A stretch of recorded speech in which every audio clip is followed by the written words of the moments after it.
Hello. Time for another our weekly stream. Of pissing people the fuck off. Oh, damn it. Not even 8 minutes. You couldn't make it 8 seconds, Nick. Oh, well. We're not trying to get monetized here. Well, yeah. Our topic tonight is inequality, specifically wealth inequality. And this is Steve? a topic. Yeah. Are you going to be a Marxist tonight? No, not really. Okay. We just I have don't to think check. so. You know what? Some people are going to call me a Marxist. But Yes. no, I don't ascribe to that. But I will tell you this. I'm going to be anti-capitalist. Uh-oh. The pitchforks are being sharpened. Well, our current system is anti-capitalist in one sense already. Well, I mean, well, first of all, if you're anti-capitalist, does that make you automatically a Marxist? No. Most people No. would say yes. Now, to be specific, anti our current form of capitalism.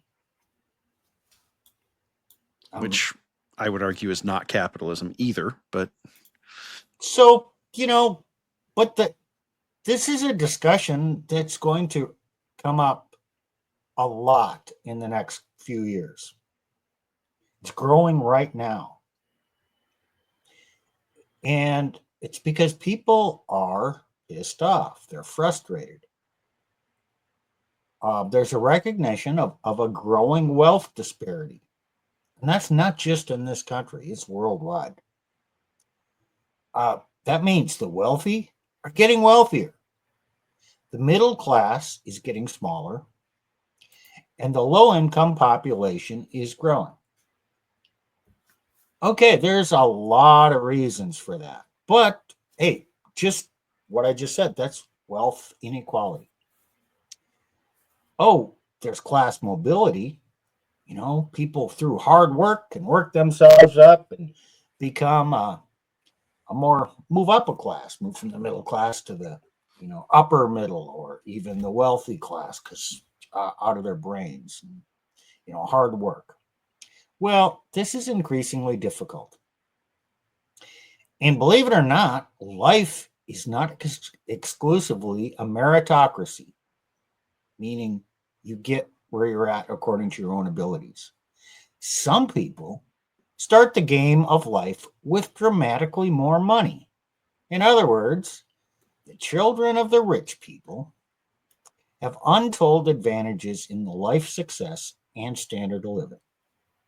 That's nothing new, though. Oh, no, it's always been this way. So, can we discuss it?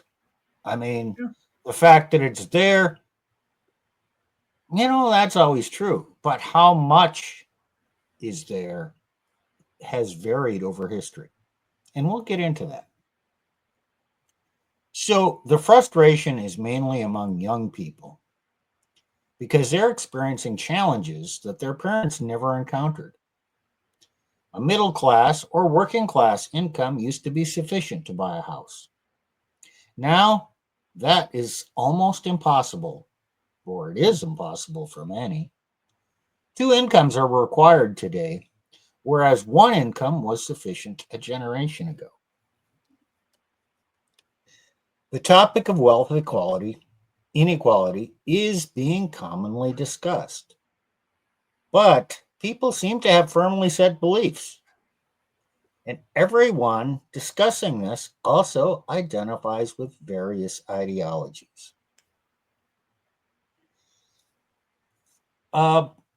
In feminism, we have been told feminism is using standpoint theory to reimagine, explain history, what happened by the evil patriarchy, by the experience of women. So I imagine what happened based on my personal experience. Gee, this is nothing new.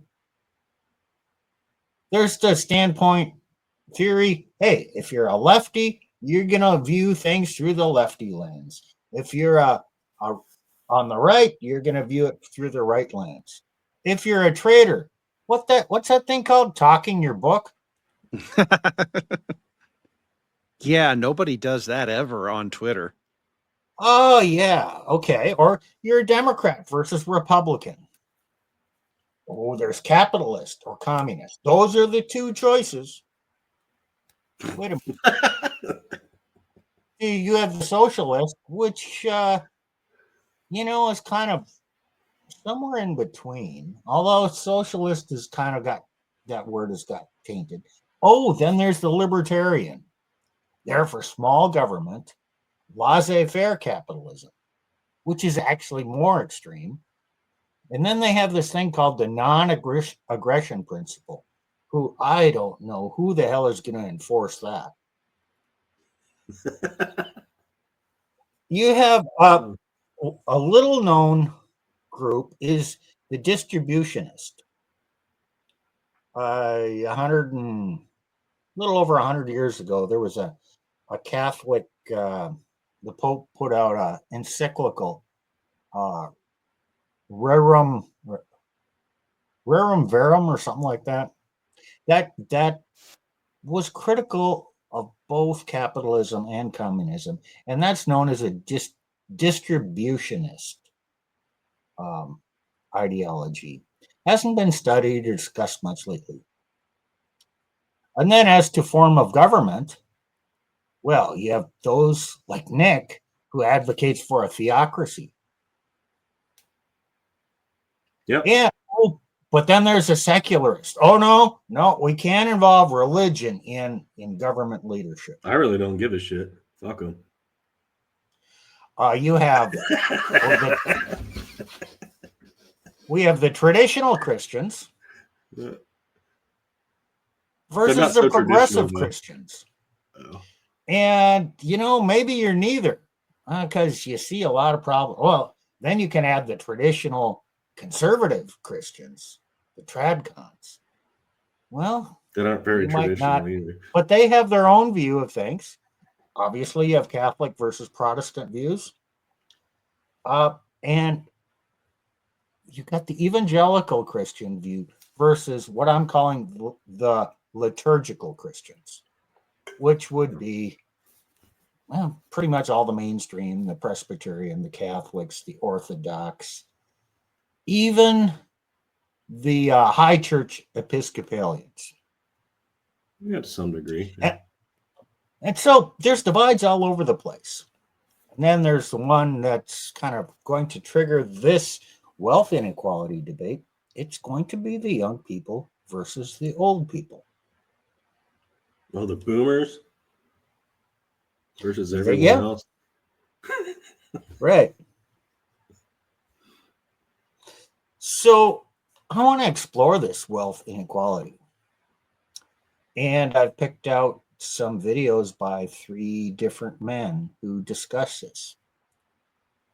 Ironically, they're of different ages. First one is Gary Stevenson. He's about 40, brilliant guy, made a lot of money being a trader, and he's from a working class family in the UK. And you'll detect that in his accent. And yeah, he is a multimillionaire, but he has a unique take on things. The next one is Carl Denninger, who has a site, the market ticker. He's interviewed from time to time. He's probably about 60.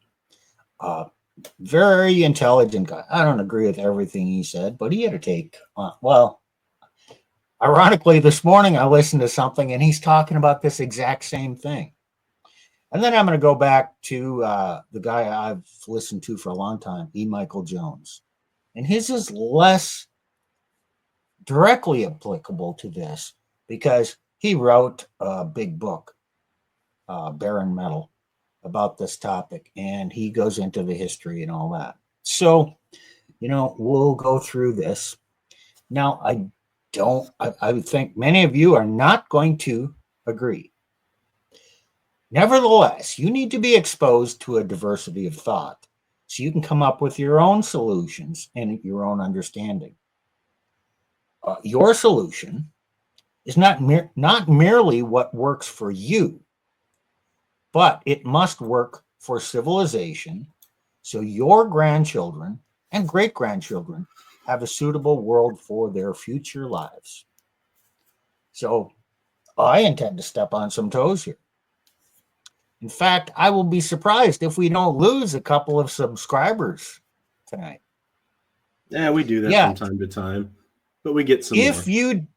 If you disagree, you have even more reason to listen so that you can understand these arguments and develop your rebuttal. That's my opening statement. You guys have anything to say? Well, I'm pretty sure not all of us here are going to agree with one another on everything. Probably not. Yeah, that'll make for a good discussion. Yeah. I welcome that.